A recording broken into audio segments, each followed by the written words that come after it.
రాజులకు రాజు ప్రభులో ప్రభు అయిన యేసుక్రీస్తు నామమున మీకు శుభములు. ఈరోజు దేవుడు మనకు అనుగ్రహించిన వాక్య ధ్యానము కీర్తనల గ్రంథము 9వ అధ్యాయము 18వ వచనం. దరిద్రులు నిత్యము మరువబడరు, బాధపరచబడు వారి నిరీక్షణాస్పదము ఎన్నటికి నశించదు.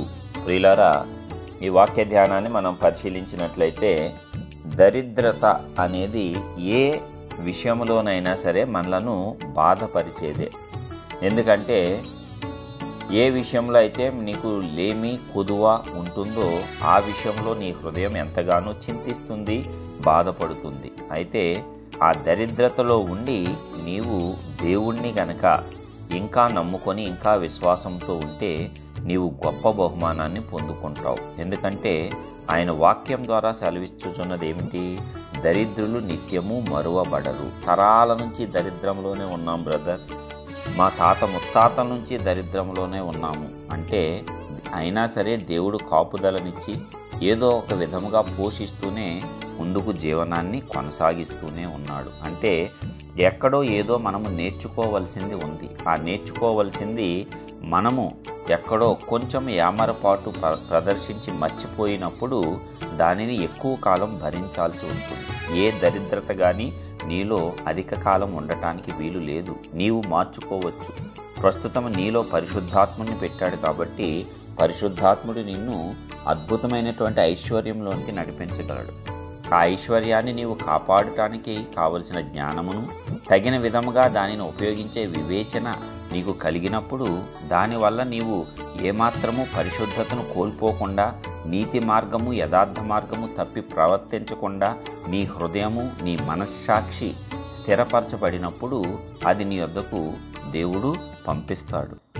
ఎందుకంటే కొన్నిసార్లు ఐశ్వర్యం వచ్చినప్పుడు మానవుల యొక్క హృదయం అనేది తిరిగి లోకం వైపు వెళ్ళిపోయేటువంటి ప్రమాదం ఉంది, గర్వించేటువంటి ప్రమాదం ఉంది, దేవునికి దూరం అయిపోయేటువంటి ప్రమాదం ఉంది. కాబట్టి దేవుడు ఒక్కొక్కసారి కొన్నిటిని అనుమతించడు. ఎందుకంటే ఆయన నిన్ను ప్రేమిస్తున్నాడు. ఆయన ఇచ్చిన నిత్య జీవాన్ని నీవు పోగొట్టుకోకూడదు అని ఆయన ఎంతగానో కోరుకుంటున్నాడు. అయితే ఆ దరిద్రతలో కూడా నిన్ను మరవట్లేదు దేవుడు. ఆయన నిన్ను జ్ఞాపకము చేసుకుంటూనే ఉన్నాడు. సమస్తము కూడా ఆయన గుర్తుపెట్టుకుంటూనే ఉన్నాడు, నిన్ను జ్ఞాపకము చేసుకుంటూనే ఉన్నాడు. కాబట్టి ఈ రీతిగా మనమందరము కూడా నడిపించబడాల్సిందే. ఎంత గొప్ప ధన్యత మనకి ఇచ్చాడు. లాజర్ను తీసుకుంటే జీవితకాలము దరిద్రతతోనే తన యొక్క ధనవంతుడి యొక్క గుమ్మం ముద్దే ఉన్నాడు. అయినా సరే మరవబడ్డా? లేదు. ఆ దరిద్రతలో చనిపోయినా సరే వెంటనే పరలోకంలో అబ్రహాము రొమ్మున ఆనుకొనబడ్డాడు.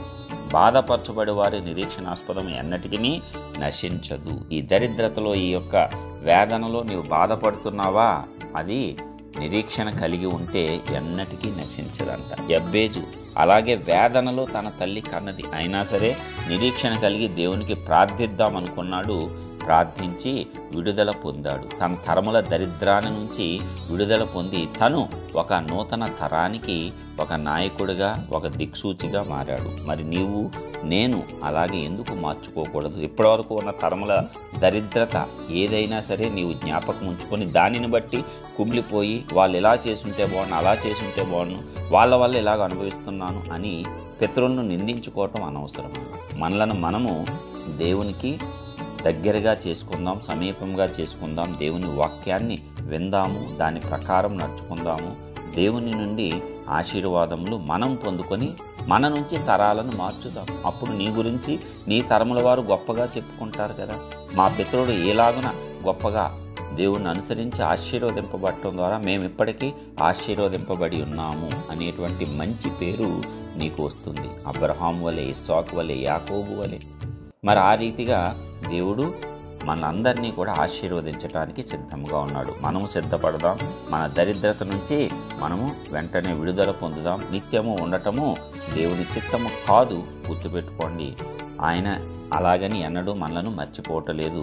మనము నిరీక్షణ కలిగి తొందరగా నేర్చుకొని ఆయనకు మనము సమర్పించుకుంటే సంపూర్ణంగా ఐశ్వర్యం ఇవ్వటం పెద్ద విషయం కాదు దేవునికి. ఎందుకంటే భూమి దాని సంపూర్ణత ఆయనదే. కాబట్టి దేవుని యొద్ద నుంచి ఐశ్వర్యాన్ని పొందుకొని ఆశీర్వాదంలో నడిపింపబడదాం. ప్రార్థించుకుందాం. మహోన్నతుడైన గొప్ప దేవ, ప్రియ పరలోకపు తండ్రి, మీ ఘనమైన నామానికి వందనాలు, స్తోత్రాలు. ఇప్పటివరకు కాపాడిన విధానం అంతటిని బట్టి నీకే స్తోత్రాలు. అవునయ్యా, మరి ఒకసారి నూతన దినమును అనుగ్రహించి నూతనమైన వాక్యంతో మమ్మల్ని బలపరిచి ఉన్నావు. ఇప్పటివరకు ఎలాంటి దరిద్రతలో మేము ఉన్నా, మేము అయితే నీ చేత మరవబడలేదు. నీవు మమ్మల్ని జ్ఞాపకం చేసుకుంటూనే ఉన్నావు. మా యొక్క బాధ, మాకు నిరీక్షణ ఉన్నప్పుడు ఎన్నటికీ అది మమ్మల్ని నశింపజేయకుండా అది మాకు ఆశీర్వాదంగా మారుస్తానని సెలవిచ్చిన విధానం బట్టి నీకే వందనాలు. నీ వాక్కును బట్టి ఇది విశ్వసిస్తున్న ప్రతి ఒక్క బిడ్డ జీవితము ఈ దినము నుంచి మార్పు నుండి వారు తమ యొక్క తరములకు ఒక గొప్ప సూచనగా ఉండేటట్లు, గొప్ప నాయకులుగా ఉండేటట్లు మీరే కృప చూపించి ఈ దినము నుంచి నూతనమైనటువంటి మనశ్శాక్షి, ఆత్మశక్తిని ప్రతి ఒక్క బిడ్డకు అనుగ్రహించి నడిపించండి. యేసు పరిశుద్ధ నామమున ప్రార్థించి నిశ్చయముగా పొందుచున్నాం తండ్రి. ఆమేన్.